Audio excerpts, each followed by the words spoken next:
Standard disclaimer on forward-looking statements.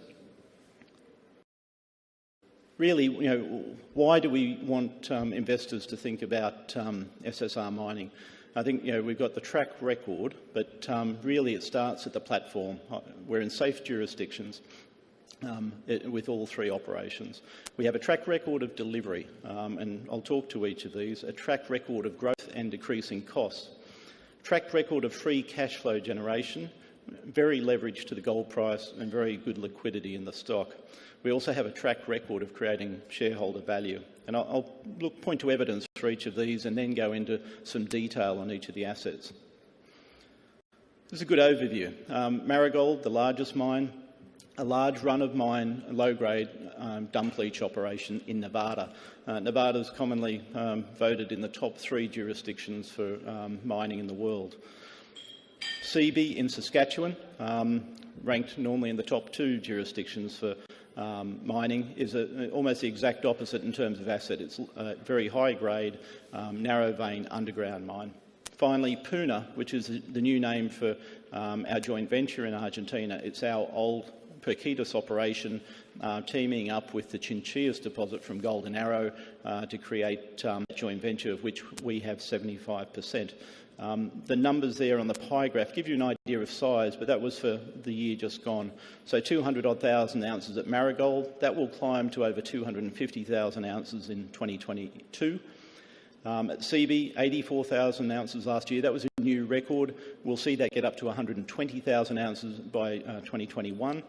And in Puna there, that's the we're running on stockpiles at the moment, and that will increase to around 7 million ounces of silver or 100,000 ounces of gold equivalent from next year.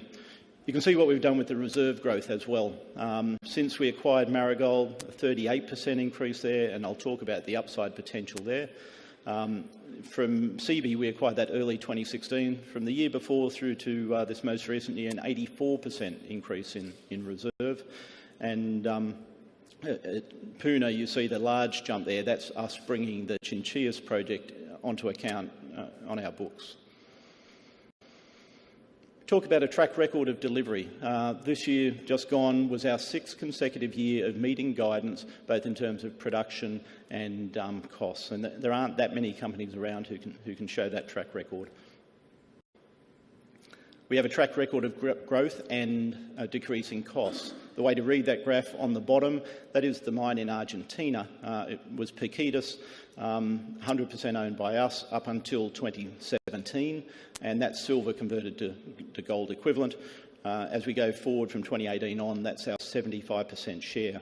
The middle bar is Marigold in Nevada, and that is we acquired that in 2014. Top bar, Seabee in Saskatchewan. And you can see from this to next year, 27% compound growth. From this to 2021, about 32% growth. With the increasing production, you see that corresponding decline in cash costs, which obviously is a good trend. Probably one of the most unusual things about the company is the cash balance. There are quite a few companies that quote all-in sustaining costs lower than ours, but something seems to happen between the quarterly and trying to get it into the bank account. We have added cash to our bank in the last 9 consecutive quarters and 13 of the last 15 quarters. At the end of Q4 last year, we had $460 million US in the bank. All the numbers we quote are US dollars. On top of that, we still have the stub in Pretium, combined all up cash and marketable securities of over $500 million US. Leverage to precious metals. Obviously, you wouldn't invest in precious metals if you didn't want the exposure to the gold and silver price. You can see there, this is all public domain Capital IQ data. So very high leverage to the price, also very high liquidity. Like the other companies dual listed, we have the majority of our trading on the NASDAQ. Finally, the track record of creating value. Again, this is Capital IQ data. What you can see here is the orange line is us over that period, and the blue line is the peer group that's detailed at the bottom of the slide. You can see over that period we've added 61% in terms of consensus NAV per share, while the peer group's added 1%. The trend that we read into that was we acquired Marigold before the beginning of that graph in earlier 2014. At the time, many in the market said we overpaid. I don't think you'd find a person on the planet today who thought that.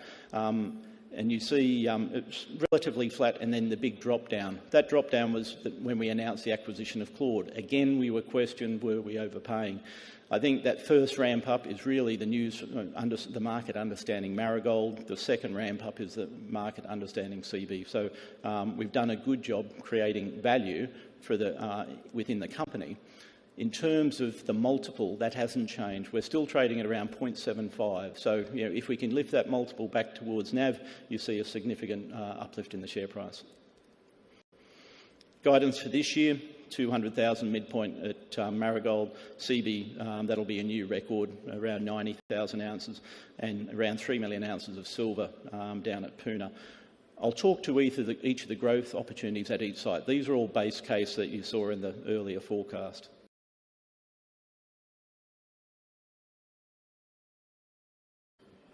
Looking at Marigold, this is two data sets in here. 2018, that is the guidance we put out in January.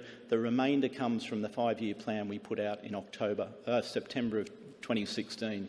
The only number I would correct on that is 2018 capital number. It says 35 there. Last week when we put the quarterly out, we've announced that we're adding 4 additional haul trucks, so that'll add another $22 million to it. That optimises the mine plan in the medium term. That will allow us to get production up to over 250,000 ounces in the year off that page, 2022. But you can see the volatility there. We say to shareholders, that's just the true variability within the ore body. Learn to live with it and enjoy it. It makes more sense to allow that volatility than to try and smooth it by moving the shovel around. Last week, we also put out the reserve and resource statement. We're very pleased. Not many companies, or certainly not the majority, are offsetting depletion, and a lot of those who are doing it at a lower grade. You can see here we added over 500,000 ounces to Marigold, and at a slightly higher grade than what we had last year. That's important. 3.2 million ounces in reserves. Probably what's more important is the next bar, M&I. 5.7 million ounces in M&I, so there's more than 2 million ounces in M&I not in reserves, and that's what we're focusing on this year. This is an aerial photo looking at the mine, looking north. The shaded areas are where we're mining at the moment. Down in the foreground, Basalt, Antler, Valmy, we know there's good material there that we can eventually convert. This year we're focused on Red Dot, which is the centre up towards the top of the slide. The reason we're focused there, it's more steeply dipping, it gets under more cover, so the strip ratio would increase. But what we're seeing is we're getting better grade. The interesting thing at Marigold throughout its history, as they've increased drilling density, so decreased the spacing between drill holes, they've lifted the average grade. And that's because it gives them more confidence around being able to interpolate and extrapolate grade from the high-grade areas.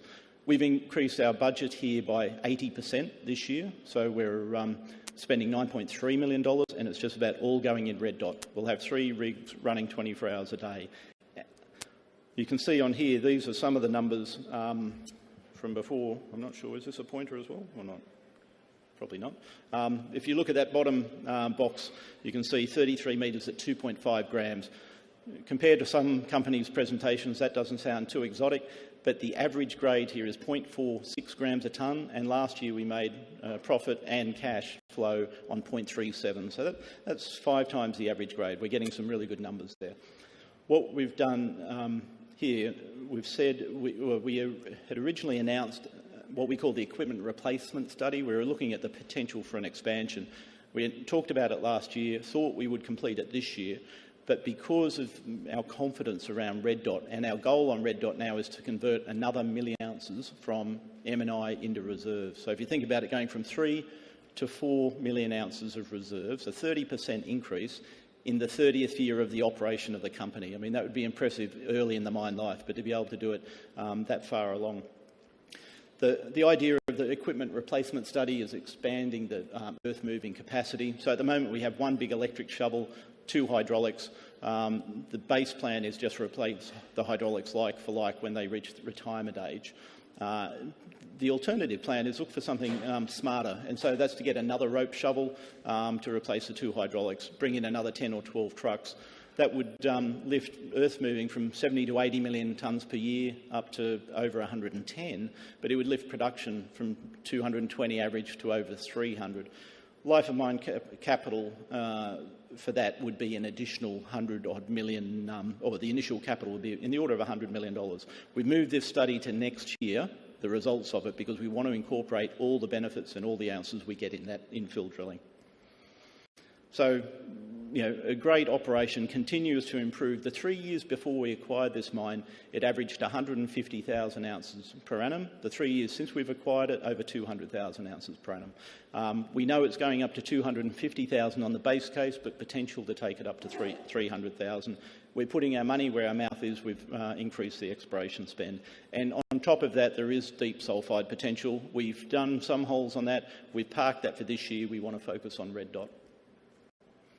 Changing geography, location and country. Seabee in the north of, or in the centre of Saskatchewan, north of North America. Totally different environment. This is an operation that we can only bring supplies in during winter on the frozen winter road, on the ice roads, and then fly in, fly out.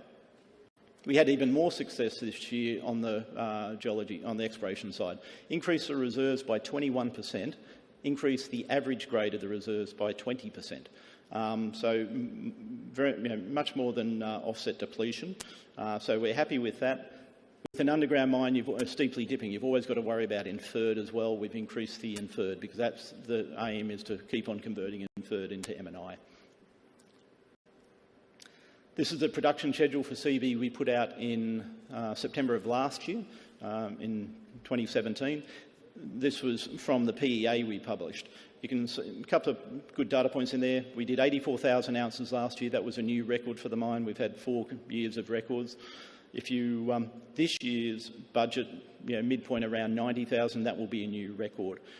In Q4 last year, we ran at 970 tonnes per day through the plant. When the year before we acquired it, they were running in the 800 tonnes per day in the plant.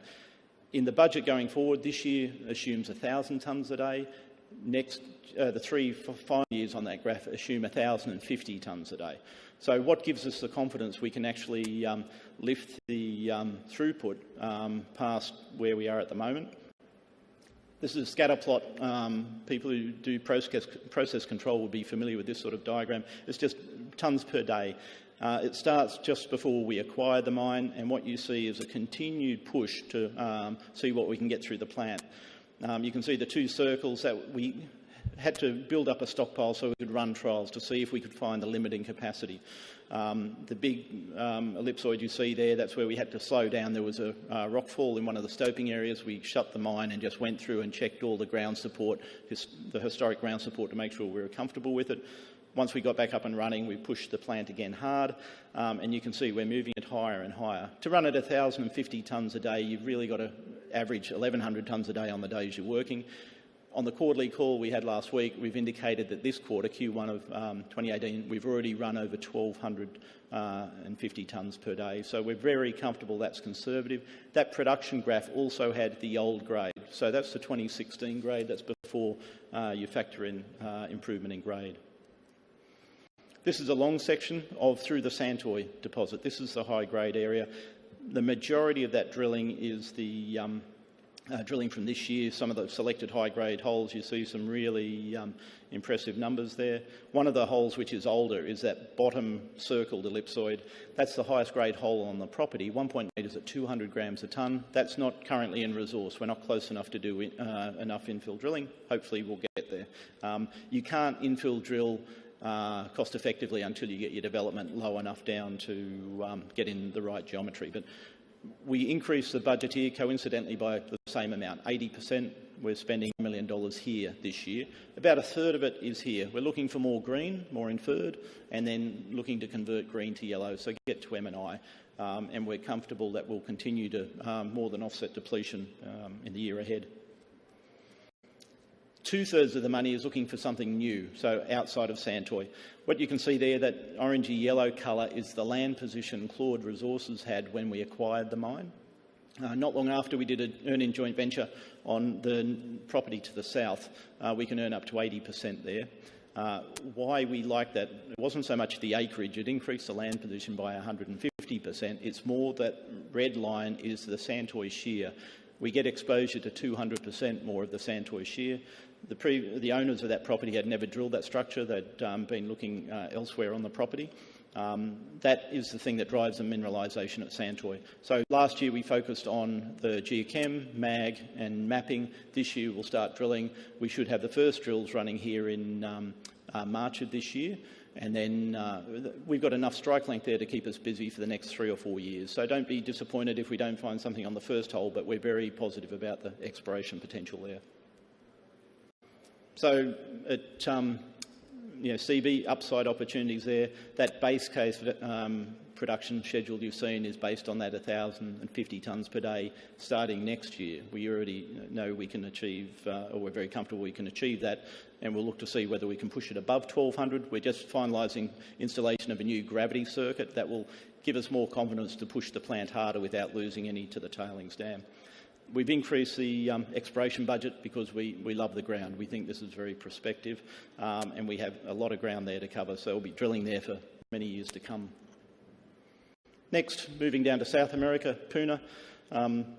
This is a picture of our Paquitas operation. This is our old silver mine, started production in 2009, had a troubled start-up, but in the last 4 or 5 years has been performing brilliantly.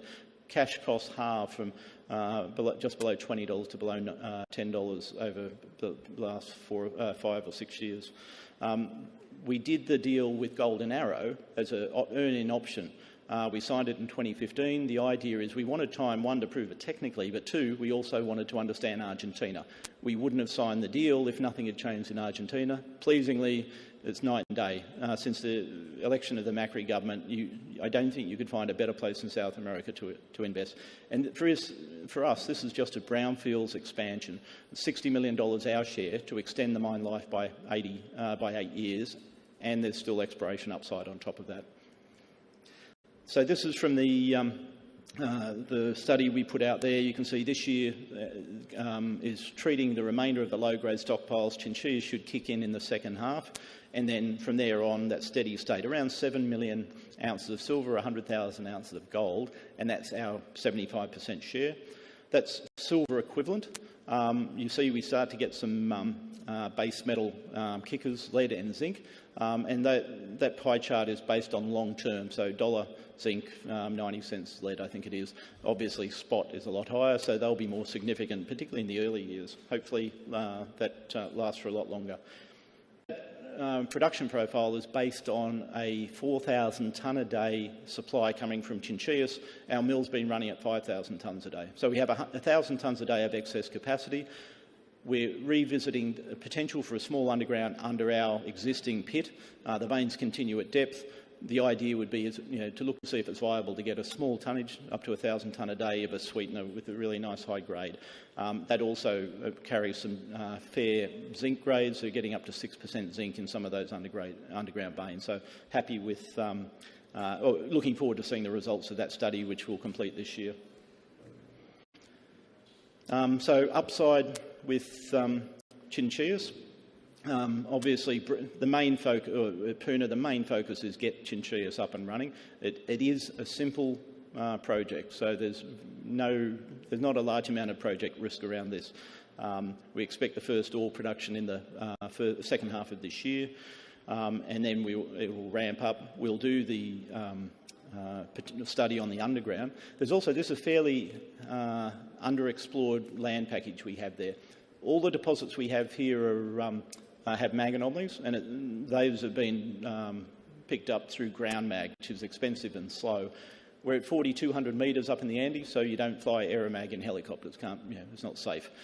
So we'd never done anything else. Pleasingly, up in Seabee in Saskatchewan, we used a new Canadian company who's flying drone mag.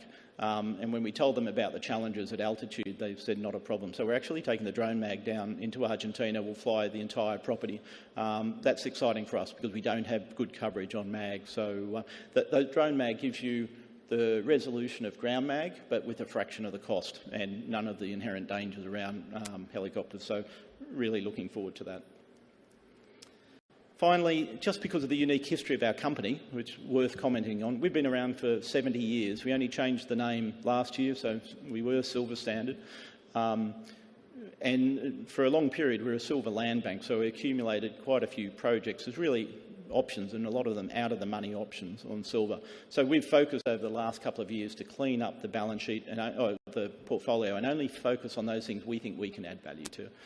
So any of the ones in light blue we've sold, and we've sold them to people who we think can add value to them, but we've maintained some exposure. So Paral is a good example, medium-grade potential underground in Mexico. We were never going to develop it. We sold that to Endeavour Silver. We took some equity. We have a royalty stream, and we have some bonus payments on exploration success. So cutting the cost of holding it in our portfolio, increasing the probability that it will move ahead. The ones I do want to focus on, obviously the orange dots are the current operations. It's the blue ones beside it. 4, I spoke about, potential underground at Paquitas. 5, San Luis. That's a low sulfidation, epithermal, high grade in Peru. It's running about 1.5 ounce gold equivalent. We'd build it tomorrow if we could. Challenge there is community, which is not uncommon in Peru. But the important takeaway is we don't have to move anyone. It's more about expectation of rent from the project. Unfortunately, Antamina is in the same region and people have got spoilt by that. You know, we need to educate people that there are different orders of magnitude in size. But you know, we've got re-engaged with the local community, and you know, we've got a strategy to move that forward. It's not going to happen in the short term, but that mine will be developed one day, I'm sure. The more important one probably is Pitarrilla. For those of you who don't know it, it's one of the largest undeveloped silver projects in the world. Over 500 million ounces of silver. We did a feasibility study on that back in the early part of the decade when silver prices were much higher. And so it was the typical old-fashioned way of looking at something, get the spreadsheet and put as much capital in the top line you can to maximise the MPV cell at the bottom. What that came up with was a plant that could treat everything at once, so oxide, sulphide and the intermediate. Capital was $700 to $800 million and it had a return at $25 silver, but we don't live in that environment at the moment. So what we've said is we're going to go back and revisit, see if we can come up with something smarter and not a company breaker in terms of CapEx. So we'll probably focus underground on the high-grade sulphide. Doesn't sterilise oxide. You could always come back and do something there. That, I think, yeah, there's a good chance that will work. And one of the things that I like about that is when we did the initial study, the exchange rate was 10 to 1. Today it's close to, I think, 18 to 1. So it's moved in our favour. So, you know, watch this space in terms of what we do with that during the year. But certainly significant option value. Absolutely one day it will get mined. So there we are. In summary, you know, we are a established producer with a track record. 6 consecutive years of meeting guidance, both in terms of production and costs. We've got growth in the portfolio, growing through to, just on the base case, 410,000 gold equivalent attributable ounces to us in 2021. And as I said, each of those assets has upside potential and exploration potential. Some nearby catalysts, see what we do at Seabee in terms of the ramp up. You know, I think we're very comfortable with that. The equipment replacement study at Marigold and the underground study at Paquitas, and we probably could add, you know, we'll also update the study on Pitarrilla and see what happens there. One of the strongest balance sheets in the business. 460 of cash, add in the remainder of the pretium, we're over $500 million US dollars, and a track record of spending money wisely. Significant exploration upside, I'd say, at every one of the properties. So that's it, and I've left 3 minutes 53 seconds for questions. Are there any questions out on the floor, or feel free to submit through the app as well? If there's no questions, I guess I'll start with one. Obviously, your balance sheet is in pretty good strength with the large cash position. Can you just talk a little bit about how you think about capital allocation? We've seen some companies starting to announce dividends or dividend increases. Are you looking to sort of keep the powder dry for an M&A activity, or can you just talk about that a bit? Sure. Yeah, it's something we actively discuss at board level, so we don't ignore it. We know it's a very logical question. We get asked it. At the moment, we haven't announced anything, so you can work on the assumption that we're still voting in favour of keeping our powder dry for a whole lot of reasons. One, it's our competitive advantage. It opens the door when we want to talk to other companies who have projects if they can't finance. It also, for us, it fully funds everything we can think of at the moment. So if the trucks, we go ahead with the expansion, that's $100 million. Depending on the underground at Paquitas or an underground at Pittaree, any of those, we can fund them. And the way I really think about it is who has suffered the most in the last 2 years? It's been the shareholders of companies who've stressed their balance sheet. The share price gets hit. They then go out and do a bought deal to new shareholders who get the advantage of it. The existing shareholders, particularly retail, but anyone overseas, they can't get into a bought deal. The bank takes a big coupon along the way. So I think, I'd much rather, if I'm going to be accused of anything, the only time I want to be accused of being lazy is, as a precious metals producer, is to have a slightly lazy balance sheet. We don't want to stress it, but we're comfortable where we are. Great position to have. If in 2 years none of the studies go ahead and we decide, we can't see any value-adding opportunities, we'll give it back. One point worth making, we have a good track record on M&A. We've done 4 transactions, so Marigold for cash, the ground around it, Valmy for cash, Paquitas was an earn-in option, and then Claude was an on-market acquisition. So I say to shareholders, give us credit for that. The thing that you don't see is clearly, but since we did Claude, we've looked at 7 opportunities under confidentiality agreement, and we haven't made an offer. What does that tell you? Is that we're disciplined. It's not a comment on the quality of the projects per se. Some were great projects. It's just the market was valuing more than what we thought they were worth, inclusive of any sort of premium. But some were bad projects, and we stepped away. But so we have both good track record and discipline. But if we ultimately can't find a use for it, then we shall return it. That's great. We have about 1 minute left. If there's any other questions. If not, I think we'll... get an early mark. What's that? We can have an early mark. Yeah. All right. Okay, thank you. All right, thanks, Paul.